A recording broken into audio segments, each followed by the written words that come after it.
제가 설명드릴 사항은 첫 번째는 이제 그 북한 정권에 대한 이해를 어떻게 하고 있는가에 대해서 설명을 드리겠습니다. 물론 이제 미국에 많은 사람들이 있기 때문에 북한 정권에 대한 이해를 다르게 할 수 있습니다.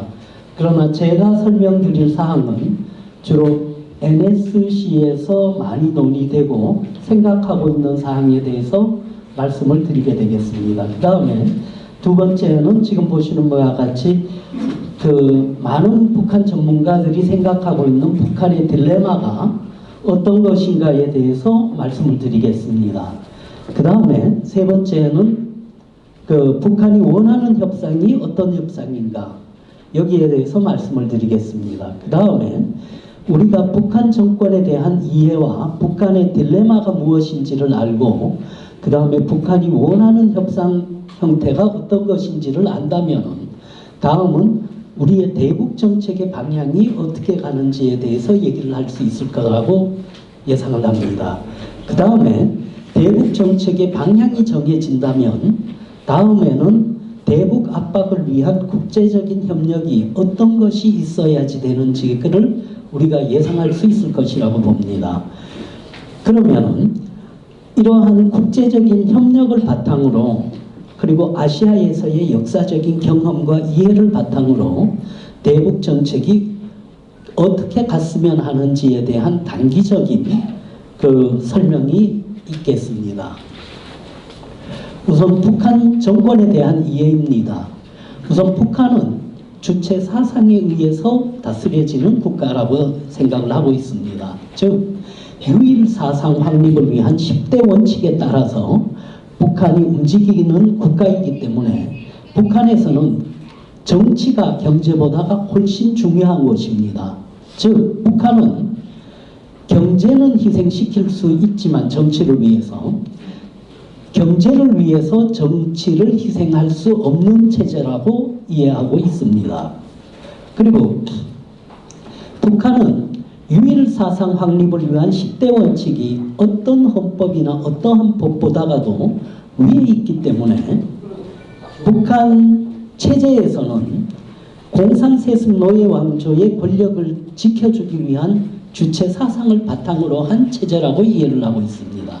즉 북한 사회에서 주체 사상과 유일 사상 확립을 위한 10대 원칙이 없어지지 않는 한에 있어서는 경제를 위해서 정치를 희생할 수 없는 체제라고 이해하고 있습니다.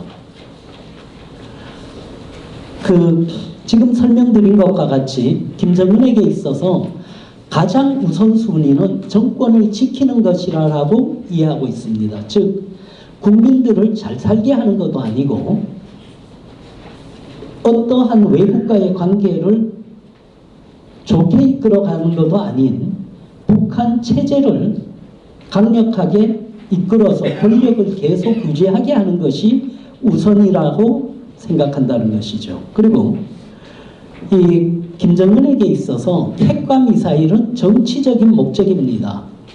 여러분들이 다 기억하시겠지만 1964년 중국이 핵을 개발했었습니다. 당시에 중국의 선전 문구를 보면 핵을 개발하기 위해서 주민들이 굶어 죽고 어려운 가운데에서도 모든 어려움을 극복하고 핵을 개발했다라고 선전을 했는데 똑같은 선전 문구를 북한은 사용하고 싶었던 겁니다. 즉 다시 말하면 94년이나 북한이 소위 얘기하기는 큰 물 피해가 왔을 때도 해외에서 도움을 요청했다면 분명히 도움을 줄 수 있었을 겁니다. 미국도 줄 수 있었고 한국도 줄 수 있었을 겁니다. 그럼에도 불구하고 북한이 필요했던 것은 주민이 굶어 죽었지만 우리는 핵을 개발했다라는 선전 문구를 만들기 위해서 죽음을 방치했다고 생각을 합니다. 즉 북한에 있어서 핵과 미사일의 보유는 김정은 노예 세습 왕조를 지키기 위한 수단이라고 보는 것입니다. 그 다음에 북한 정권에 대한 이해에서 북한에게 가장 위협이 되는 것은 무엇이냐? 많은 사람들이 여러 가지 이야기를 하지만 결국은 잘 사는 대한민국이 북한 바로 옆에 있다는 것 자체가 북한에게는 가장 큰 위협이라고 보고 있다는 것이죠. 그리고 그렇기 때문에 북한이 선전하는 것을 보면은요, 한국에서도 이북 오도청이 있지 않습니까? 북한도 마찬가지입니다. 한국을 적화한 다음에 누가 아무개가 어디를 맞고 누가 어디를 맞는다, 자기네들끼리는 다 정했습니다. 근데 중요한 게 뭐냐면은 남한의 좋은 집과 차 그리고 모든 것을 니네가 다 할 수 있다라고 선전한다는 거죠. 왜? 지금 줄 수는 없습니다. 그러나 적화되면 이거 너한테 줄게 하는 식으로 그 북한의 취약점을 감추는 거죠. 그리고 북한 내에서 여기서는 이해 못하더라도 북한 입장에서는 휴전선 너머에 잘 사는 대한민국이 있다는 것이 굉장한 압박이자 가장 큰 위협입니다. 그래서 북한 내부에서 이야기할 때는 친북 인사들이 곧 북한에다가 대한민국을 갖다 바칠 테니까 조금만 기다려라. 우리가 적화하고 나면은 저거 다 우리 거 된다. 이것 또한 이 남한이 곧 무너질 것이라고 선전해서 그들 체제를 유지하려는 것도 하나의 방법 중에 유지하고 있는 방법 중에 하나라고 생각을 하고 있습니다. 그리고 다음은 북한 내에서 하는 이야기입니다. 뭐냐면은 북한에서 이야기할 때는 한 번 배신한 사람은 또 배신한다. 그렇기 때문에 배신한 애들은 믿으면 안 된다라는 이야기를 합니다. 거기에는 뭐도 들어가나 하면은 남한에 있는 친북 사람에 대해서도 이야기를 합니다. 거기서 이야기할 때는 우리는 그냥 친북주의자라고 얘기를 하고 종북 세력 이렇게 얘기하지만은 북한에서 봤을 때는 그 사람들도 대한민국을 배신한 배신자예요. 그 배신자들이 북한 정권에서 충성을 다할 거라고 북한은 믿지 않는다라는 얘기죠. 그리고 북한에서 이야기는 걱정하지 말아라. 왜? 월남이 적화됐을 때 우리가 가장 먼저 죽였던 게 베트콩들 아니었느냐. 지금 통일전선 전술로 남한에 있는 종북 세력들도 우리 편인 것 같이 우리가 할 뿐이지 결국에 걔들 먼저 다 숙청할 거기 때문에 걱정하지 말아라. 그리고 다 적화되면 공산당 소유가 된다. 그러면 그거 다 우리가 관리하게 된다. 라고 선전하고 있다는 거죠. 그 다음에 북한이 가지고 있는 딜레마입니다. 이 딜레마는 미국의 많은 사람들이 북한이 이런 딜레마를 가지고 있다라고 생각한다는 것입니다. 첫 번째는 북한에서는 주체 사상에 따라서 김일성이 신이었습니다. 그런데 이 신이 한 명도 아니고 두 명이 죽는 걸 북한 주민들이 다 봤습니다. 첫 번째 신인 김일성이 죽을 때는 쇼크가 컸겠죠. 아, 신도 죽었구나. 그 다음에 두 번째 신이 죽었을 때는 두 번째 신도 죽네. 그래서 지금 문제는 북한의 선전선동에서 먹히지 않는 것 중에 하나가 바로 우상합니다. 뭐냐? 북한 주민들이 이미 두 명이 죽는 걸 봤기 때문에 세 번째 가짜 신이 영원히 산다는 것을 아무도 믿지 않게 됐다는 거죠. 그리고 우상화를 해서 신이라고 얘기를 해도 저 신도 죽을 거야. 왜? 우리가 죽는 거 봤잖아.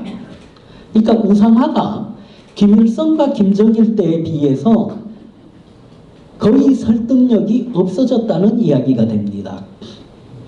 그 다음에 사실 아시겠지만은 대통령이라는 명칭이나 수령이나 이런 왕이나 이런 명칭에는 다른 수식어가 붙을 필요가 없죠. 그 자체로 권위니까.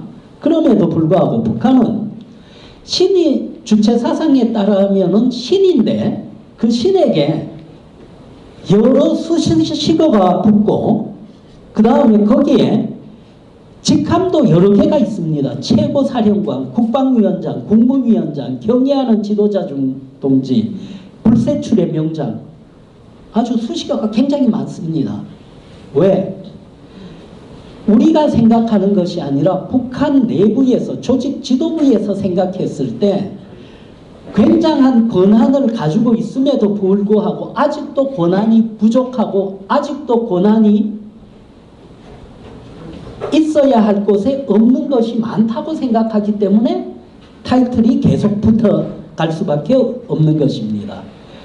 이거는 또 다르게 얘기하면은 북한 지도부가 조직 지도부가 판단했을 때 아직 김정은에게 붙여야 할 수식어와 권한이 부족하다고 본다는 겁니다. 보통 국가에서는 아마 이거 전부 다가 아니라 이 중에 하나만 있어도 국가 통치하는데 아무 지장 없을 거예요. 그럼에도 불구하고 많은 수식어가 붙지만 아직도 부족하다는 것은 취약점을 알려주는 거라고 보고 있습니다.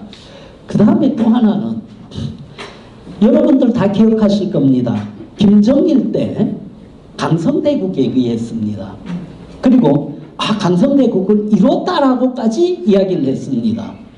근데 김정일이 죽고 김정은이 집권해서 지금 8년이나 됐습니다. 그런데 북한 주민들이 생각할 때 2006년에 핵실험한 이후에 경제가 지금까지 별로 나아졌다는 생각을 못하고 있습니다.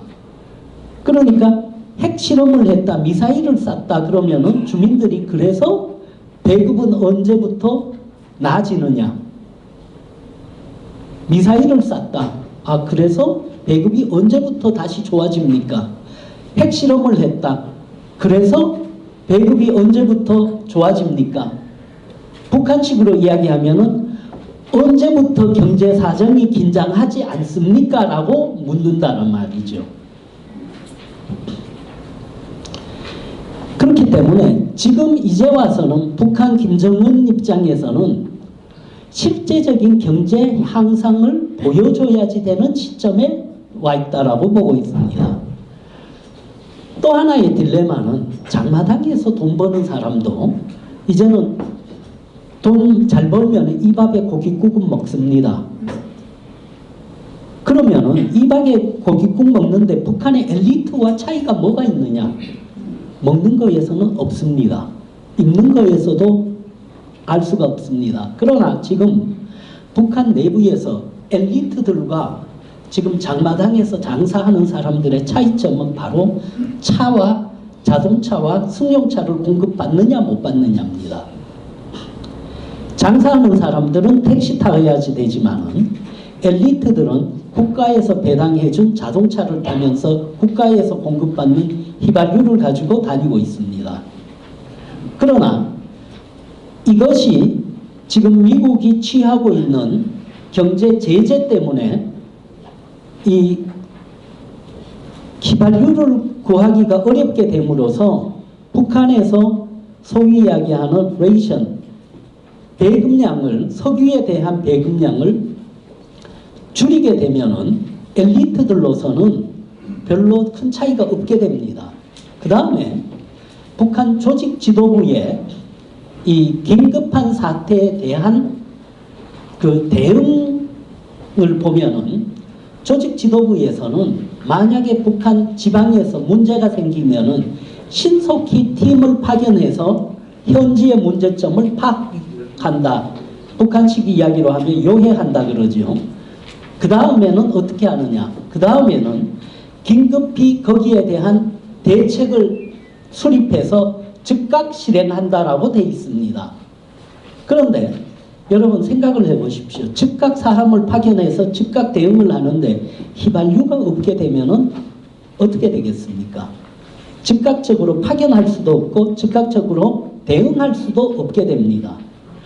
그래서 하나는 국제사회에서의 유류 차단과 석유 구입이 어려워지게 되면은 엘리트들이 차량을 제대로 사용하지 못할 뿐 아니라 조직 지도부가 원하는 즉각적인 대응도 어렵게 될 것이다라고 예상을 하고 있습니다.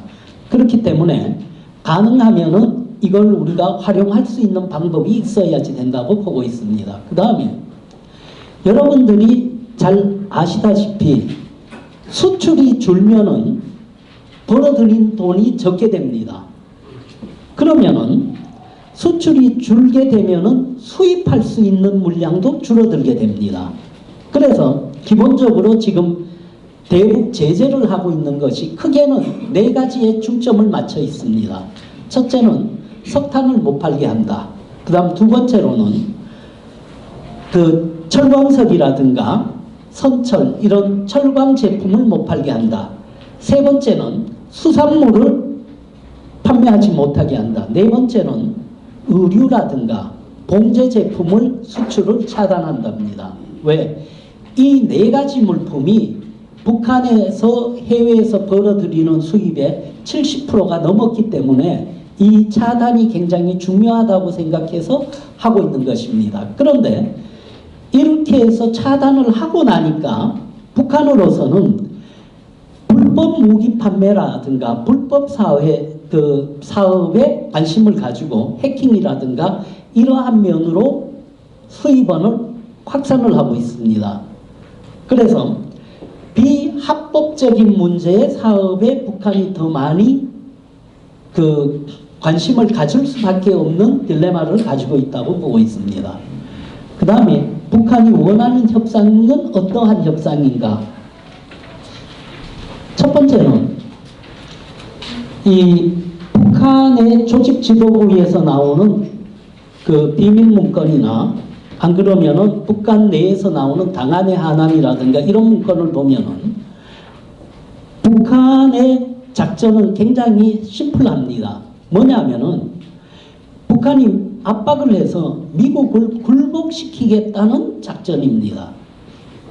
즉 북한이 강력하게 압박을 하고 가짜 정보를 미국에 흘리면은 미국은 북한에 굴복할 수밖에 없을 것이다. 그리고 여러분들은 어제와 그저께를 통해서도 계속 보시고 계십니다.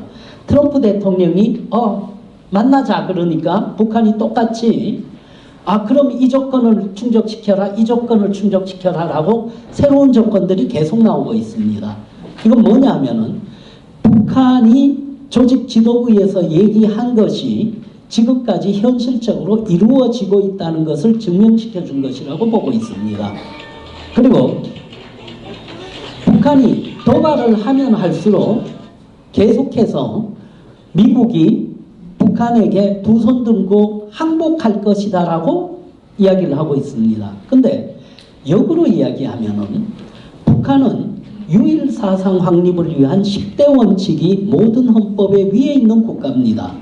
그렇기 때문에 사실 북한이 쓸 수 있는 말은 미국이 북한에 항복한다는 말은 쓸 수 있어도 북한이 미국에 항복한다는 말을 쓰면은 정치범 수용소를 가겠죠. 그러니까 한편은 이해를 합니다. 그러나 그것이 그렇게 밖에 쓸 수 있든 없든 간에 그 이야기가 나오고 북한 정책이 지금 이렇게 가고 있다는 것은 팩트라는 것이죠. 그래서 계속 북한은 압박을 하면은 미국의 항복을 받아낼 수 있고 미국이 항복할 것이다 라고 생각하는 것 같습니다.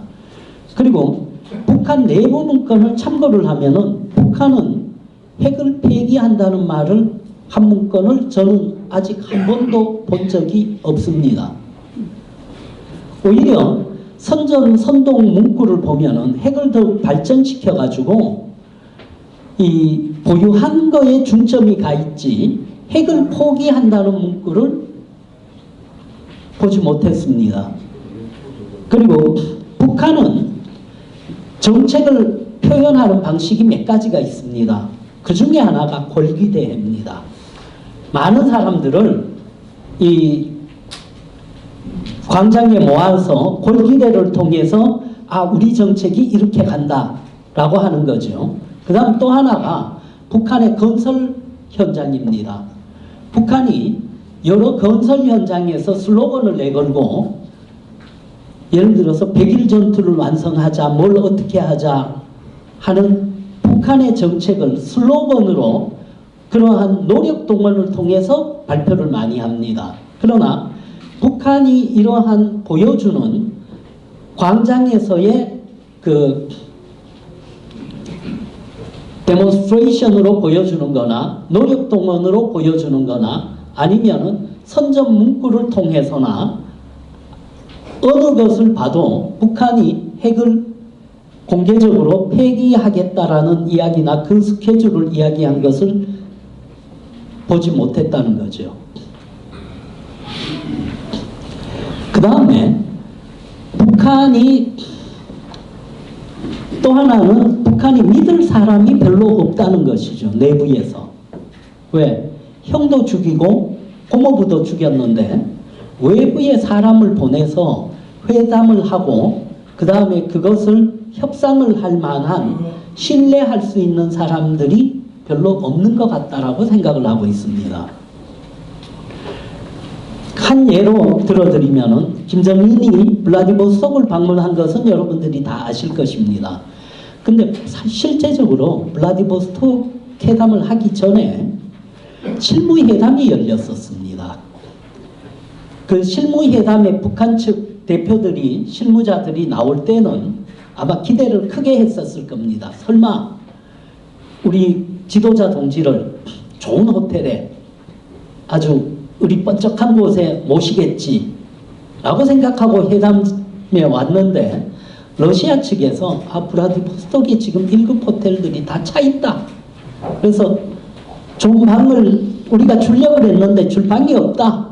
그러니까 우리가 특별히 배려를 해서 대학교 기숙사를 줄 테니까 기숙사에 머물러라 한 거죠.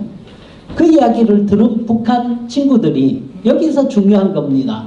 많은 사람들이 북한이 예측 불가능하다고 그랬는데 북한 실무대표 2명도 예측이 가능했습니다. 어떤 예측이 가능했냐면은 그들이 북한으로 돌아가면 죽을 거다라는 걸 본인들이 안 봐도 알았던 거예요. 그래서 내린 결론이 뭐였냐? 망명이었습니다. 손 붙잡고 망명했죠. 왜? 들어가면 이거 분명히 죽는다. 왜? 김정은이한테 호텔이 아니라 대학 기숙사에서 머무십시오. 이 말 하는 순간 나는 죽는다. 해석한 거예요.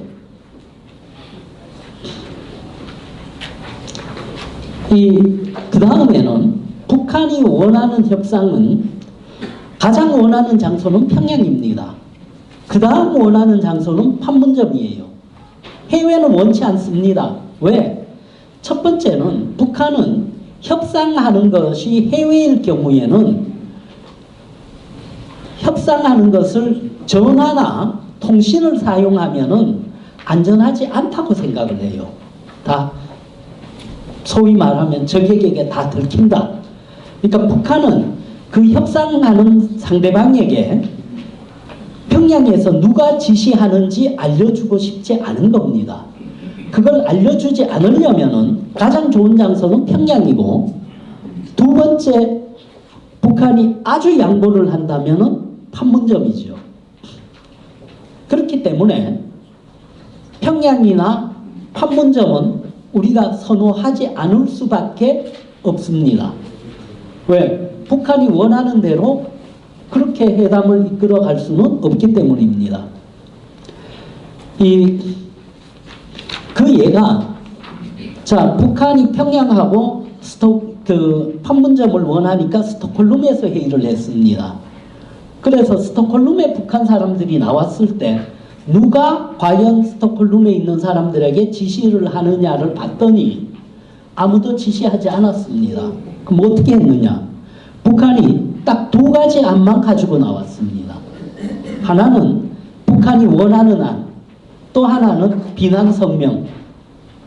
그래서 이야기가 진행이 되니까 협상을 하러 온 게 아니라 비난 성명만 하고 돌아간 겁니다.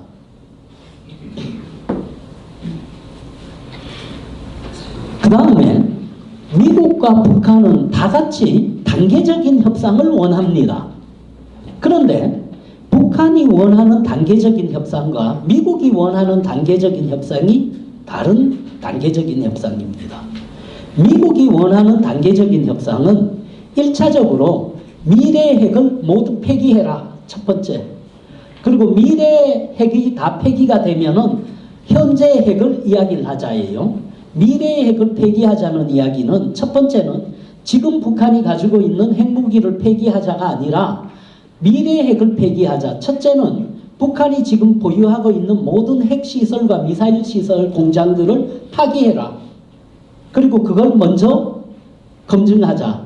그리고 그게 끝나면은 그 다음에 현재의 핵을 폐기하는 순으로 가자는 단계적인 협상입니다. 그러나 여러분들도 아시다시피 북한이 원하는 단계적인 협상은 그런 협상이 폐기하는 협상이 아닙니다. 북한이 원하는 것은 핵은 계속 가지고 있고 계속 생산하면서 미국에게서 돈 받는 방법을 협상하고 싶은 거죠. 그 다음에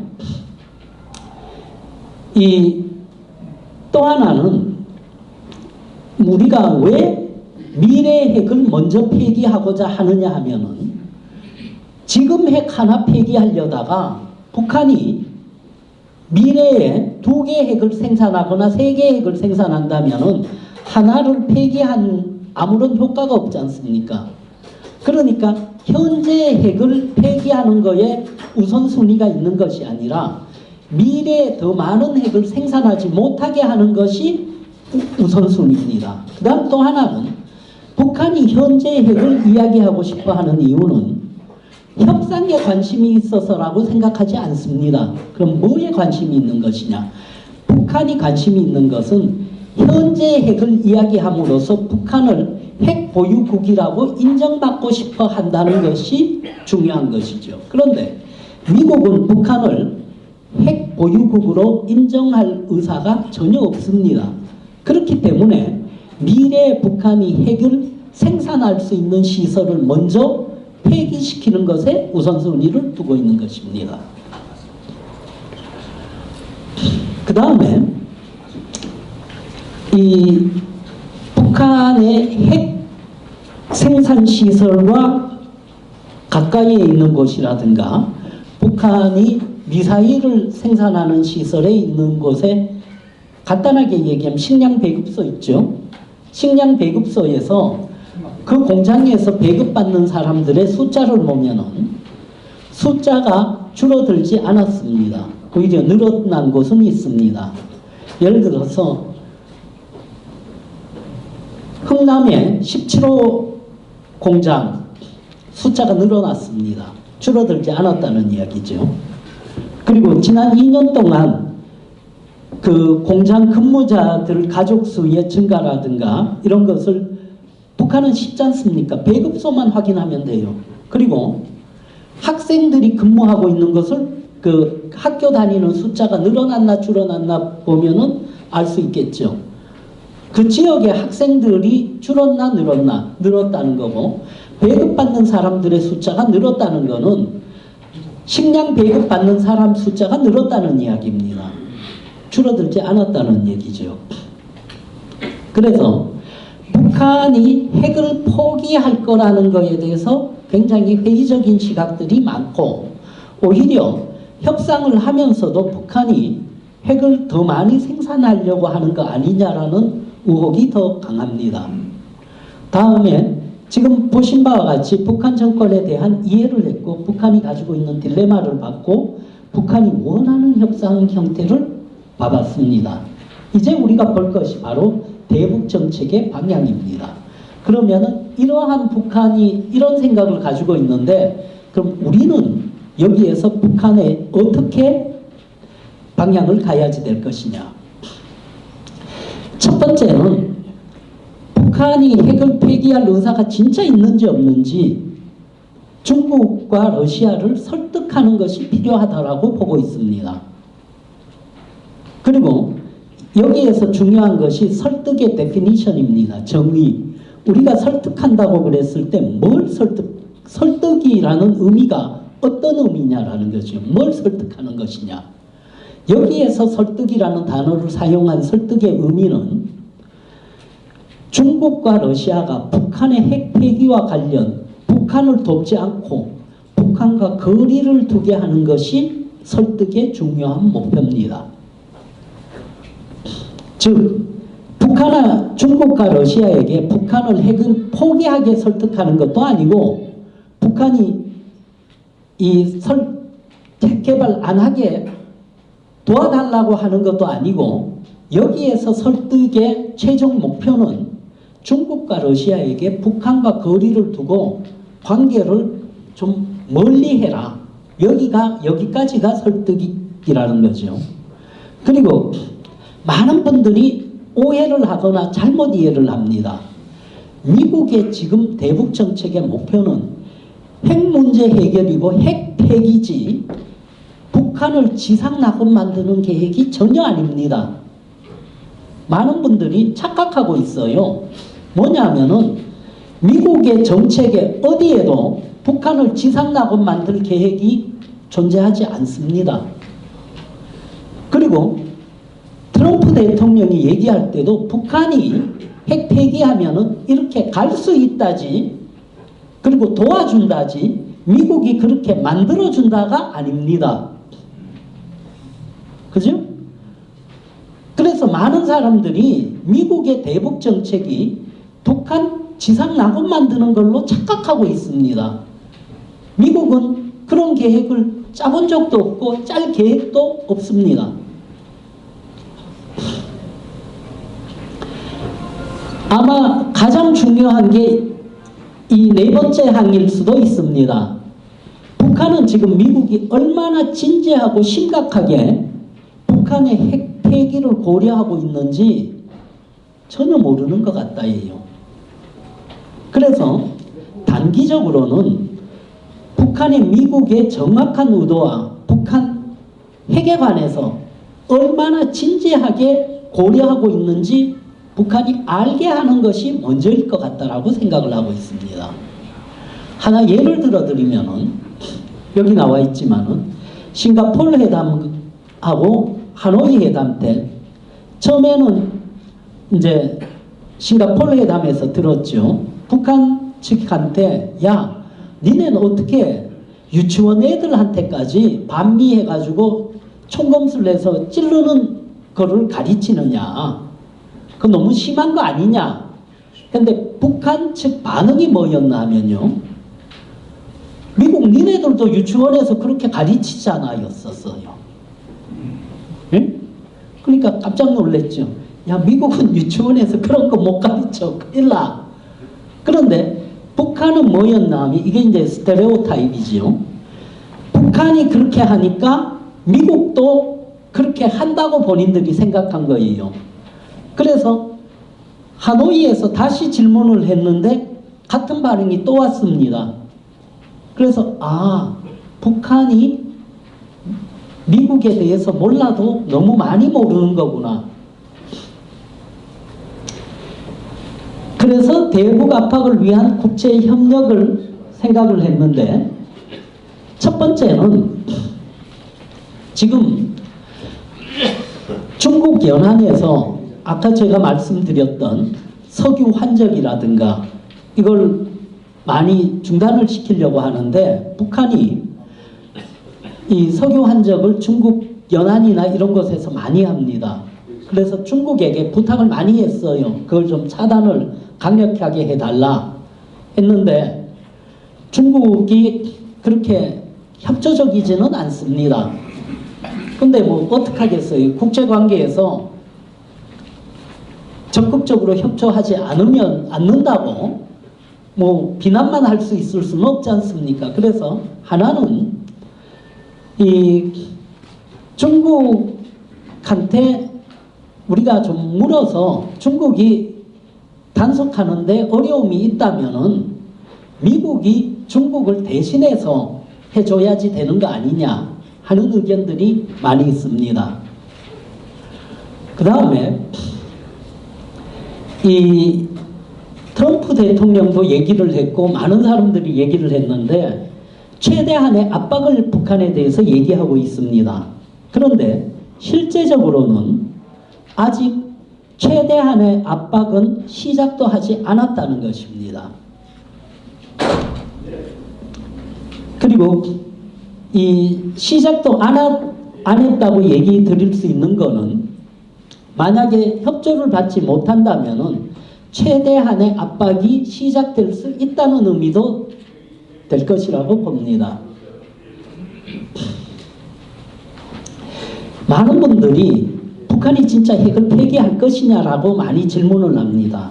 그래서 중국과 러시아를 설득하기 위해서 이야기하는 것 중에 하나가 바로 이 부분입니다. 뭐냐면은 뭐 여러분들은 다 아실 겁니다. 북한이 핵 하나 없애는 쇼를 한다고 그래서 한반도에서 평화가 오지는 않을 것입니다. 그리고 북한이 핵 하나 없애는 쇼를 한다고 그래서 영구적인 평화가 오지는 절대로 않겠죠.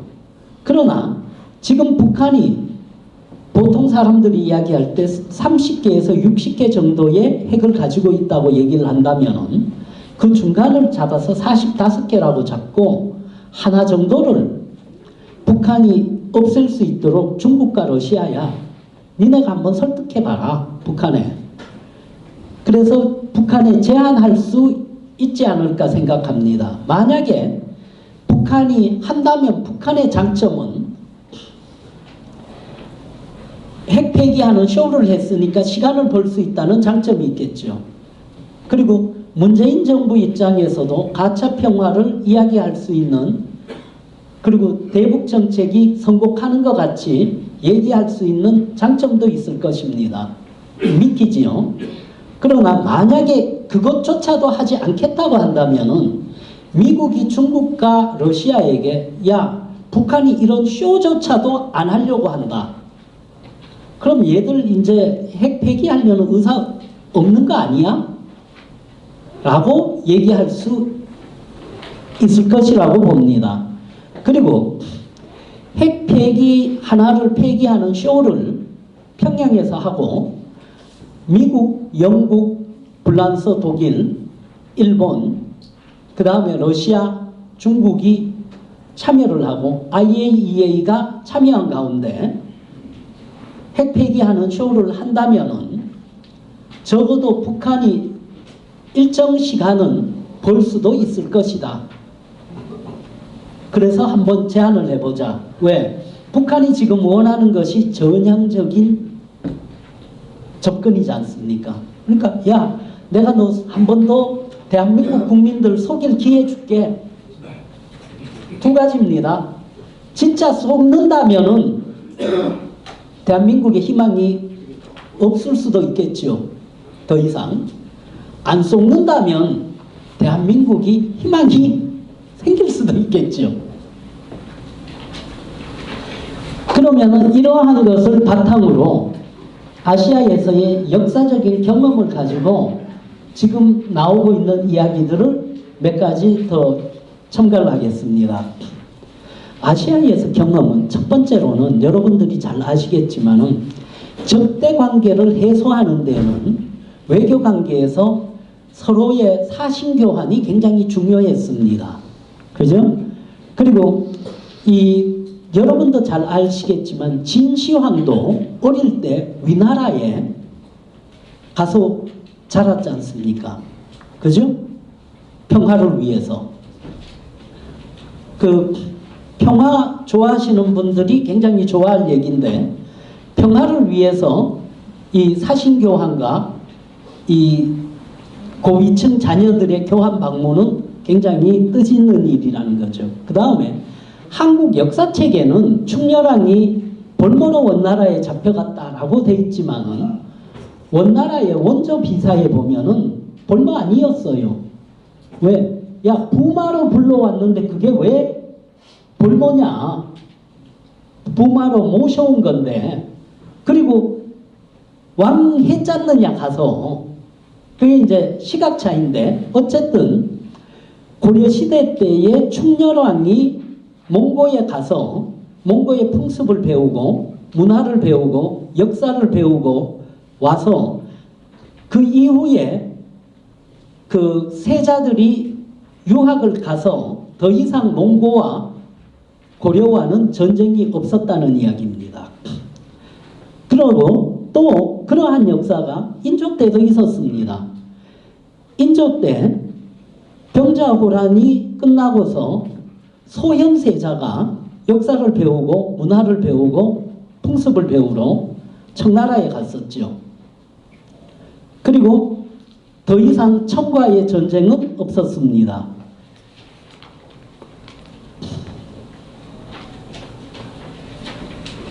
최근의 역사를 보면은 임오군란 이후에 청나라가 대원군의 건강을 염려를 해서 천진에 3년간 모셔가지고 치료를 했다라는 기록이 나오죠. 물론 이 한국의 역사책에는 청나라가 대원군을 납치를 했다라는 굉장히 무시무시한 단어가 등장이 됩니다. 그러나 이 청나라의 주장은 대원군의 건강을 염려해서 천진으로 모셔가서 3년간 치료하고 왔다. 이야기죠. 그런데 지금 미국이 아무리 봐도 북한이 미국을 제대로 이해 못하고 있는 것 같다. 그래서 한국의 역사를 참조를 해서 보면은 북한이 미국의 문화를 알고 풍습을 알고 미국을 이해하는 데 도움이 될 사람이 미국에 오는 것이 좋을 것 같다. 그래서 처음에는 사실은 여기는 없지만은 그럼 여정이하고 주에 부르는 게 어떠냐 그랬더니 일부에서 바로 반박이 왔어요. 야 그럼 그 자식 새 장가 간다. 그래서 바로 그러면 안 되겠다. 그래서 포기를 하고 생각을 해낸 사람이 바로 김여정입니다. 그래서 트럼프 대통령이 이방카를 통해서 그 김여정을 초청을 하는 게 어떻겠느냐. 그래서 핵을 폐기할 때까지 작전만 하면 2주면 폐기 안 되겠습니까? 그러니까 한 2주 동안 김여정이 미국의 풍습을 배우고 문화를 배우고 역사를 배울 수 있게 초청을 하자. 그것도 미국이 돈을 대서 미국 돈으로 미국의 세금으로 햄버거도 먹게 해주는 거죠.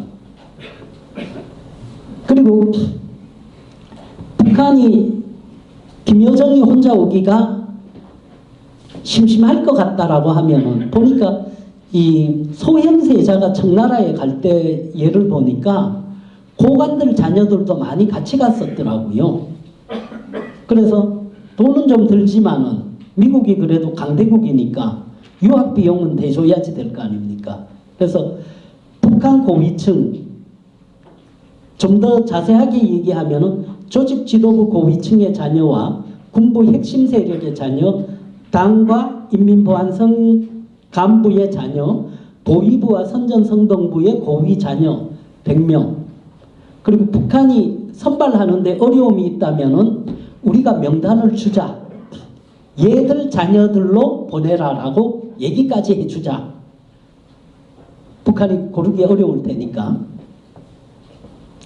근데 만약 이렇게 한다면은 이 고위층의 자녀들이나 이런 사람들의 경우에는 지금 생각하고 있는 것은 약한 그 대학원 과정으로 이 첨단 기술과 첨단 분야를 제외한 문학이라든가 미술이라든가 그림이라든가 안 그러면 여행이라든가 여러 분야에 이 다양한 분야에서 스포츠라든가 대학원 과정에 유학생에 준하는 그 비용을 대주자.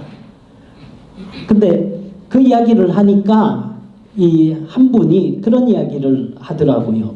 그 굉장히 좋은 제안인데 아마 지금 하늘나라에 있는 오토 웬비어도 이 제안 들으면 만세 부르면서 꼭 하라고 얘기할 것 같다라고 얘기를 한 분이 하시더라고요. 그리고 북한에 납치됐다가 구출된 분들도 이 제안을 하면은 굉장히 반기고 전부 다 환영을 할 거다. 이거 꼭 이루어지도록 하자라고 하는 이야기를 하신 분들도 있었습니다. 그 다음에 트럼프 행정부는 북한 핵 문제에 있어서 평화적인 대화로 빠른 시일 내에 북한 핵을 모두 폐기하고 지금 트럼프 행정부의 기본 컨셉은 단기적으로 이야기를 하자면요. 힘을 통한 평화입니다. 현실적으로 북한이 핵을 폐기하려는 움직임은 좀 보이지 않기 때문에 좀 더 강력한 압박을 고려해야지 된다는 목소리도 있고 그리고 또 그러한 정서가 광범위하게 퍼져 있는 것도 사실입니다. 그리고 여러분들이 신문지상을 통해 보셔서 아시겠지만은 바이든 전 부통령이 김정은이 비난했다고 북한이 발끈했지 않습니까?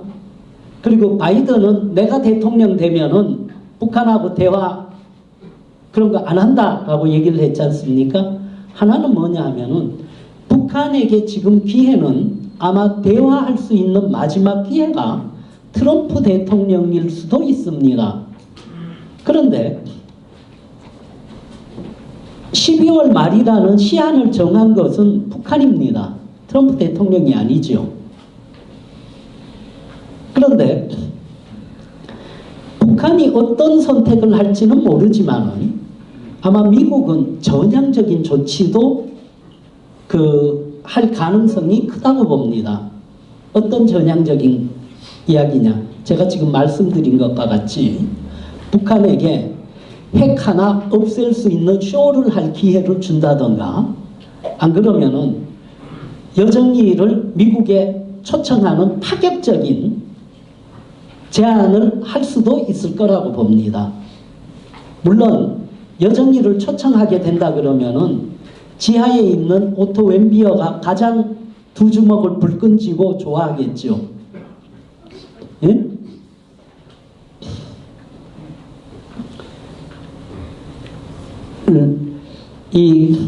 이상과 같이 미국의 지금 간단한 대북 정책의 방향과 생각하고 있는 아이디어에 대해서 말씀을 드렸습니다. 이상입니다.